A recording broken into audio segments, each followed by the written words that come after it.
dizem os amigos de Sofia, os amigos da sabedoria, esses que carregam essa presunção, frequentemente são aqueles que mais blindam o coração. Tem a arrogância tão grande de uma suposta percepção que, diante da explicitude da revelação, eles, ao invés de a acolherem, porque não foram eles que descobriram-na, porque a revelação ninguém descobre, é uma revelação, ela é dada. Ela é dada. Você não descobre, não é você que chega a ela, é ela que assusta você e vem a você. Não é um trabalho daqui para lá, é um derrame gratuito de lá para cá. Não sou eu que faço uma escada para os céus, é os céus que derramam luz sobre a minha escuridão, sobre a minha treva de discernimento, a minha loucura de entorpecimento, encegado.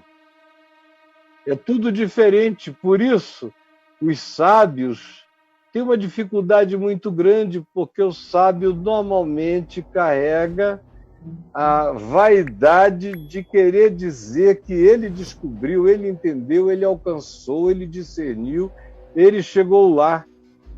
E com o Evangelho não é assim. Ou você oferece um coração aberto, ou você não vai escalar nada. É como diz o Salmo 116, que darei ao Senhor por todos os seus benefícios para comigo? E a resposta é, tomarei o cálice da salvação, é de graça. Eu não tenho que dar nada, a única coisa que eu tenho que dar é uma boca feliz e aberta para os céus, porque o derrame é gratuito, já está feito, é para quem quiser. Por isso ele diz, graças te dou, ó Pai, porque tu ocultaste essas coisas aos sábios entendidos e as revelaste aos pequeninos. É muito chocante. Ocultastes, normalmente para aqueles que dizem que para eles nada está oculto, ou eles são os que têm o poder de desvelar o que estava oculto. E vem Jesus e diz, essa presunção bloqueia. E aí o que poderia ser revelado é coberto para quem tem a presunção de descobrir. E é revelado aos pequeninos. Porque assim, ó Pai, foi do teu agrado. Tudo me foi entregue por meu Pai. Tudo. Absolutamente tudo. Todo saber, toda a ciência, de todos os níveis. Por isso, quando eu vejo cientistas chegando a alguma conclusão depois de anos e anos e anos e anos de estudo, quase nunca foi um tropeção e zup, foram anos de estudo. E o maior de todos foi Einstein até aqui, o mais profético de todos os cientistas, dizia que não era ele que pensava as soluções, ele era pensado pelas soluções quando ele abria mão na obsessão de buscá-las e descansava e dava uma andada por um bosque, de repente ele era visitado pela solução sem fazer nenhum esforço. Pura graça, de modo que ele mesmo chegou a dizer que não era ele que pensava, ele era pensado pelo que ele pensava. Por isso foi tão longe, por isso as coisas não ficaram ocultas. Porque ele foi chegando lá na medida em que ia descansando, que de algum modo aquilo que ele chamava de o universo queria falar com ele, queria se revelar a ele, queria mostrar a ele. Eu vejo nisso um trabalho do filho revelando o pai. O pai é o pai, e o pai é tudo que a gente não conhece. Eu não estou sendo um cara que crê que Deus é a coisa. Não, a coisa existe em Deus, mas tudo que é nele. É nele. Por isso, no Pai estão todas as coisas. Quando Jesus diz, ninguém conhece o Pai senão o Filho, ou quando ele diz, tudo me foi entregue por meu Pai, ninguém conhece o Filho senão o Pai, ninguém conhece o Pai senão o Filho, e aquele a quem o Filho quiser revelar, ele está dizendo que em qualquer que seja a direção, isso não tem a ver apenas com teologia ou com religião, ou com o que tem menos a ver. Essas grandes revelações estão abertas em todas as direções. E quanto mais eu tenho um coração conectado com a dimensão espiritual, de que todas as existências, todos os universos, todos os cosmos existem no Pai, e que toda boa dádiva, todo dom perfeito, toda revelação de qualquer que seja a natureza, todo saber, todo conhecimento, toda ciência, todo dom perfeito vem do alto, descendo do Pai das luzes, em quem não pode haver nem mudança, nem sombra de variação. Ele é o mesmo na sua revelação de si mesmo e das coisas que ele criou. No entanto, ele diz que existem certas coisas que estão ocultas desses que dizem, eu tenho a presunção de saber, de conhecer, eu sou o cara do entendimento, da inteligência, da teologia, da filosofia, da epistemologia, da hermenêutica, da exegese, da análise científica. Eu sou aquele que pode chegar a esse saber. Quando você começa a ter essa atitude, perde a humildade em qualquer que seja a sua área, onde quer que você precise de conhecimento e de revelação, de luz. Se você tiver essa presunção, você bloqueia, você põe a burca no meio da cara, uma burca espessa, que não deixa você ver nem para fora e não deixa que de fora se veja você. Você se veda, você se bloqueia, você entendeu? Isso aí é esmagador e não tem a ver com nível social, com nível econômico, com nada disso. Tem a ver com atitude, com se assumir, sentar na cadeira de Moisés, como Jesus disse, ou na cadeira de Newton, ou na cadeira de Einstein, ou na cadeira de Francis Crick, ou na cadeira de qualquer que seja a ciência, e disser, não, o anel do saber absoluto, que não é o meu caso, isso aqui é só um presente de 50 anos que a minha mulher me deu, ela adora as simbolizações de datas, assim como eu, então isso aqui não significa nada, a não ser para mim, para ela e para mais ninguém.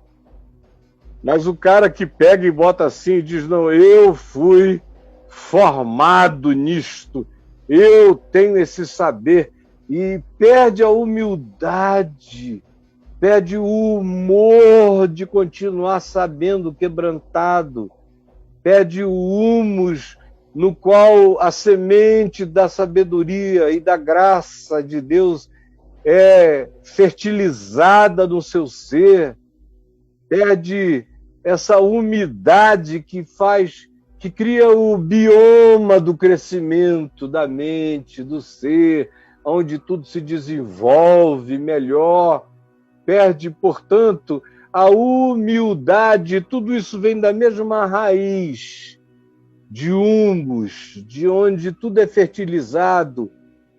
Vem o úmido, vem o humor e vem o humilde. Humilde. Quem é humilde? É esse indivíduo sempre grávido, sempre fértil, sempre fofo, como o humus faz com a terra, sempre arraigável, que está aberto para aprender sempre. Esse é o humilde. E é aquilo que se perde quando o indivíduo se auto-intitula um sábio. E aí o que poderia ser visto por ele fica oculto a ele. É por isso que mesmo na teologia, os sábios teológicos, meu Deus, vão ficando seres presos à lei, à letra. É igual o ministro Marco Aurélio. Está tudo certo conforme a letra. E está tudo errado conforme a justiça. Mas como eles são da letra, solta o bandido contra a justiça e contra a vida. É assim que acontece, a letra mata. Tem que entender qual é o espírito que vivifica. Mas isso é só um exemplo de como você vai ficando cego, surdo, imperceptível, bloqueado por causa da sua presunção de saber. A religião também faz isso. O cara acha que porque ele é cristão, por exemplo, ele tem uma vantagem sobre budistas, muçulmanos ou gente de qualquer outro culto, de qualquer outra natureza, de qualquer outra produção. Ele é superior porque ele é cristão, ele é superior porque tem uma cruz no caminho dele. Ah, eu vou até cobrir para não te enganar. Isso não ajuda absolutamente nada se o seu coração não for quebrantado. Se você não se curvar para o seu próximo, para Deus e para a vida. Então o Pai vai revelar, vai se revelar, vai revelar o Filho. Quem é o Filho? Quem é esse Cristo eterno que abraça você e abraça a todos? E o Filho vai revelar quem é o Pai a você, que é esse Pai em quem você é, em quem você respira, existe, vive. E você vai entender que todas as coisas estão nas mãos dele e que é dele que vem toda a luz. E você vai se abrir para receber dele todo tipo de luz que a vida demanda.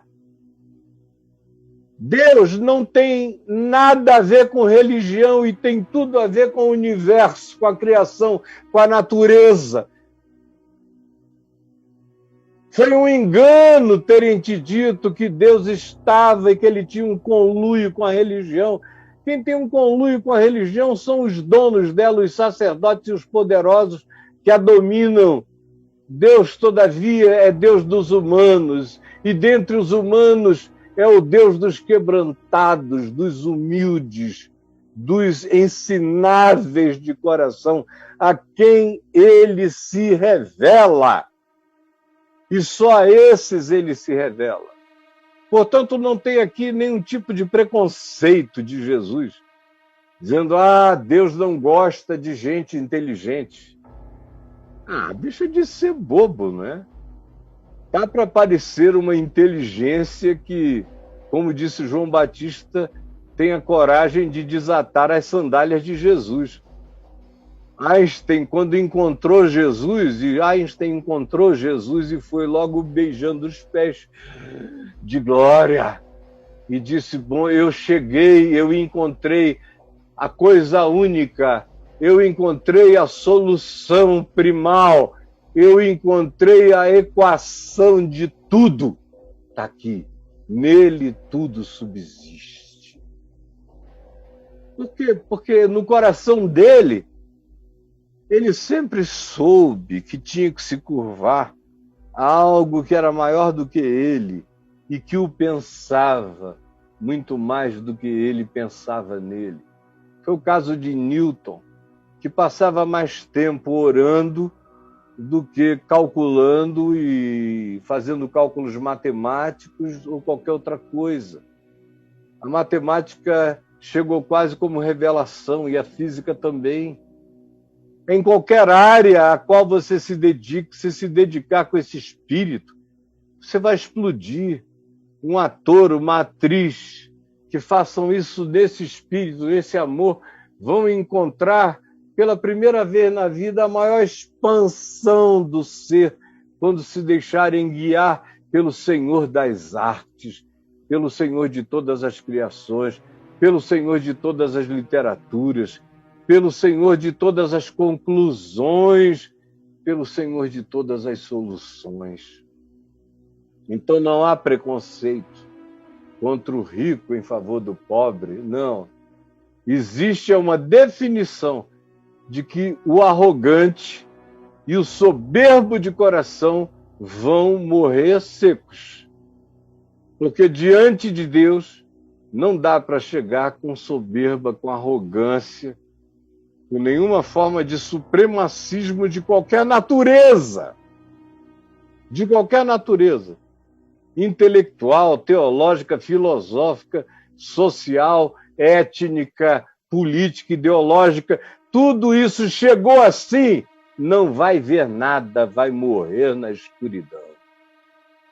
Para ver alguma coisa tem que chegar com o coração quebrantado. Estranhamente, a gente vê melhor de joelhos e com o coração quebrantado, com o coração simples, ensinável. Aí ele se revela, e revela tudo, e vai revelando cada vez mais. E você vai crescendo e vai aprendendo que tudo vem do alto do Pai das luzes. E a maior prova de que não há preconceito, o que há é um mandamento de que sem esse coração humilde a gente não encontra nada que seja de Deus, nada mesmo, que seja verdadeiro, que continue, que siga conosco aqui e na eternidade. A prova disso é o que segue. Olha só o que segue. Como é sem acepção de pessoas. Depois dele dizer, graças te dou, ó Pai, porque ocultaste essas coisas aos sábios e entendidos e as revelaste aos pequeninos, sim, ó Pai, porque assim foi do teu agrado. Tudo me foi entregue por meu Pai, ninguém conhece o Filho senão o Pai, ninguém conhece o Pai senão o Filho. E aquele a quem o Filho o quiser revelar, quem está dizendo isso é Jesus, o Filho. Aí o Filho diz, olha só a graça universal.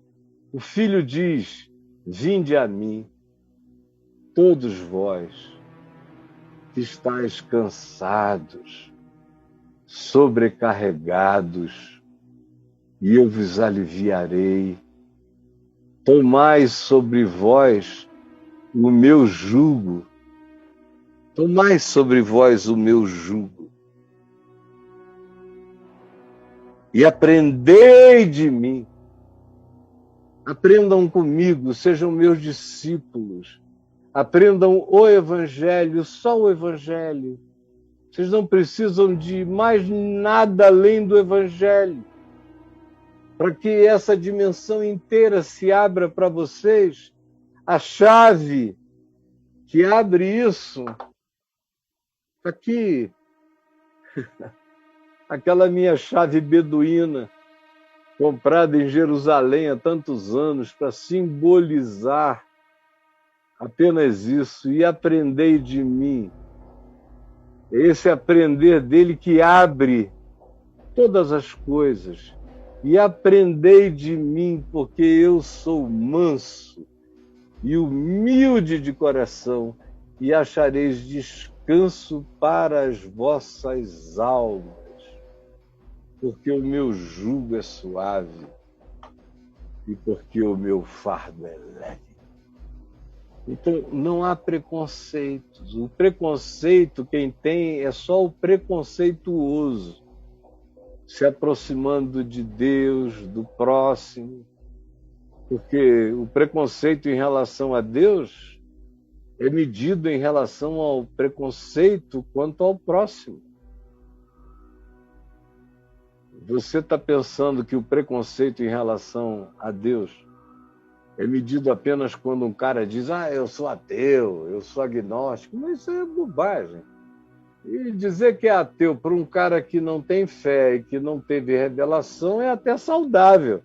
É melhor do que ele dizer que é crente, que é pastor, que é bispo, sem nunca ter conhecido de fato Jesus, o amor de Deus, o Evangelho.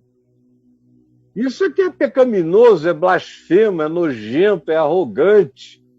E ainda fundar uma igreja e tomar dinheiro de um monte de gente simples, porém quase em estado de retardamento ou de imbecilização, que vão tirando o cinto, a calça, a camisa, a carteira, o sapato e dando para o lobo, que diz que é crente.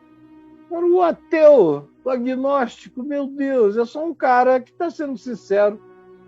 Não teve fé, não teve revelação, prefere ficar na dele, não sabe propor nada, então é só isso que ele tem.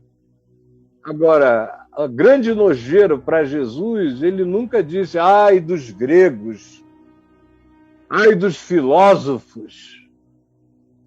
Não, ele disse: ai de vós, escribas e fariseus hipócritas, ai de vós religiosos, ai de vós que dizeis qual é o caminho para Deus e mostrais a senda da hipocrisia para os homens. Ai de vós!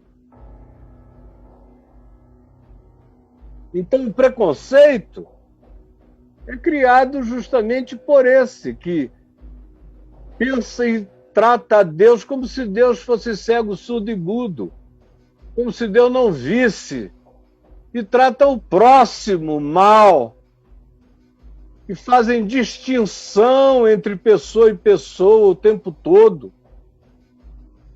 e geram e cavam fossos e abismos e propõem separações, que são aqueles que se acham maiores, melhores e superiores, esses é que caíram na vala da miséria espiritual. Mas não tem preconceito divino contra ninguém, porque Deus não faz acepção de pessoas. São todos filhos dele, ele não se arrependeu de ser pai de nenhum deles. São filhos que ele não quer que nenhum deles se perca, entendeu? Nenhum. Nem o André do Rap, que foi solto pelo ministro para fugir. Nem o André do Rap. Ele quer que todos se convertam, que todos se arrependam, que todos cheguem ao pleno conhecimento da verdade, que todos se quebrantem, que todos, como Manassés, aquele rei de Israel perverso, Hitler do Velho Testamento, que todos cheguem àquele arrependimento que ninguém consegue nem entender. Como é que ainda existe graça para um demônio que se arrependa como Manassés? Deus não faz acepção de pessoas, de ninguém. Eu sei que ele não faz.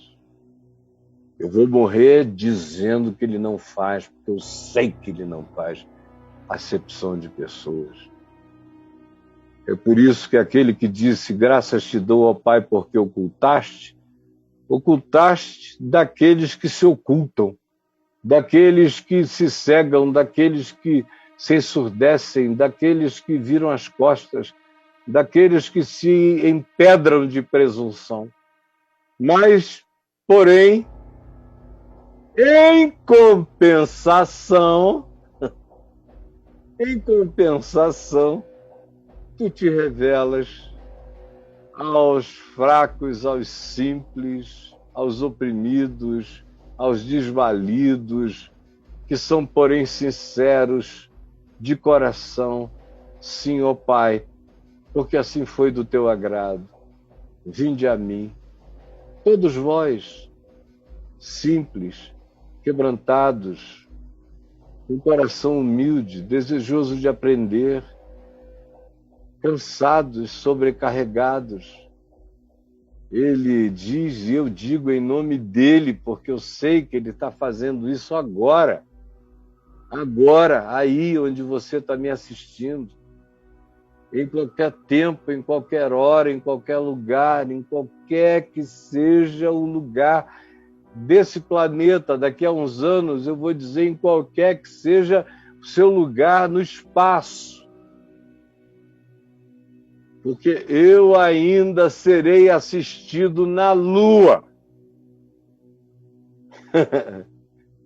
pelos lunáticos que lá estejam.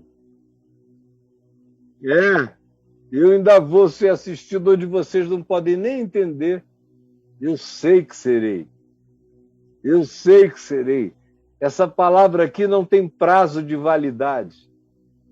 Daqui a 200 anos ela estará na validade, porque o coração humano estará ainda precisando exatamente disso que eu estou dando a você hoje. É o que o seu filho vai querer ouvir. É o que o seu neto vai querer entender. É também o que as próximas gerações precisarão compreender. Não tem qualquer adaptação a fazer. Talvez, quem sabe, é o meu modo de falar, mas o conteúdo é eterno. Não envelhece, não será superado jamais. Essa palavra é permanente, como disse Jesus, passará o céu, passará a terra, mas as minhas palavras não passarão. Portanto, graças te dou, ó Pai, porque ocultaste essas coisas aos sábios e entendidos e as revelaste aos pequeninos, sim, ó Pai, porque assim foi do teu agrado. Tudo me foi entregue por meu Pai.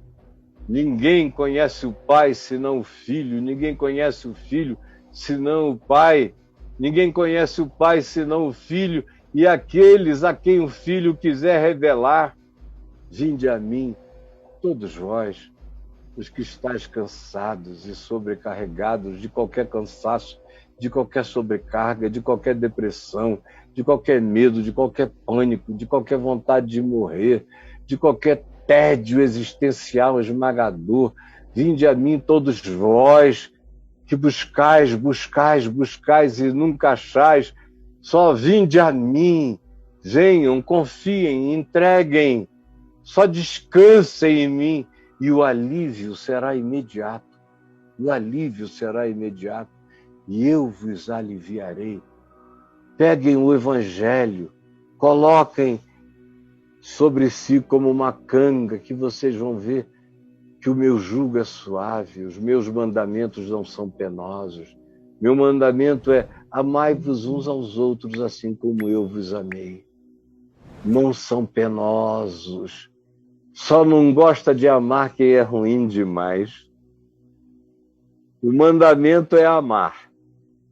E só não gosta de amar quem é ruim demais. Tomai sobre vós o meu jugo, porque só não gosta de amar quem é ruim demais. Tomai sobre vós o meu jugo e aprendei de mim. Aprendam todo dia, todo dia, todo dia. Aprendam a olhar, aprendam a interpretar, aprendam a ver, aprendam a sentir, aprendam minhas emoções, aprendam meus sentimentos, aprendam a minha inteligência, aprendam o meu modo de pensar, aprendam o meu modo de discernir, aprendam o meu modo de ver a vida, de ler o ser humano, de enxergar a história. Aprendei de mim, porque eu sou manso. Eu não ando atropelando. Ser manso é aquele cavalo que tinha na boca a rédea puxada atrás por um governo superior. Eu sou manso, significando dizer que ele era submisso ao amor do Pai. Eu sou manso. Poder para atropelar eu tenho. É a força do cavalo eterno. Mas eu sou manso. E eu sou humilde de coração. Eu participo dos processos relacionais com todos vocês. O meu coração aprende todo dia de Deus, como diz o Salmo. Ele me acorda todas as manhãs e me ensina e me dá uma língua de eruditos. Uma língua de eruditos. Vinde a mim, aprendam de mim, e vocês vão encontrar descanso, porque o meu jugo é suave, o meu fardo, o meu mandamento, o meu chamado para a vida é leve e alivia, e tira toda angústia, e tira todo peso, e torna a existência possível, e não um resfolegar desesperador. Ó Jesus, eu te peço que essa palavra saída do meu coração, porque o Evangelho está escrito em mim, saída verdadeira, saída sincera, saída irretocável, saída da tua boca através da minha. Eu peço que ela encontre milhares de corações ávidos e agasalhadores que se ofereçam como ninhos para o pouso do Espírito Santo, agora e sempre, como uma decisão definitiva. Em nome de Jesus. Amém, amém e amém.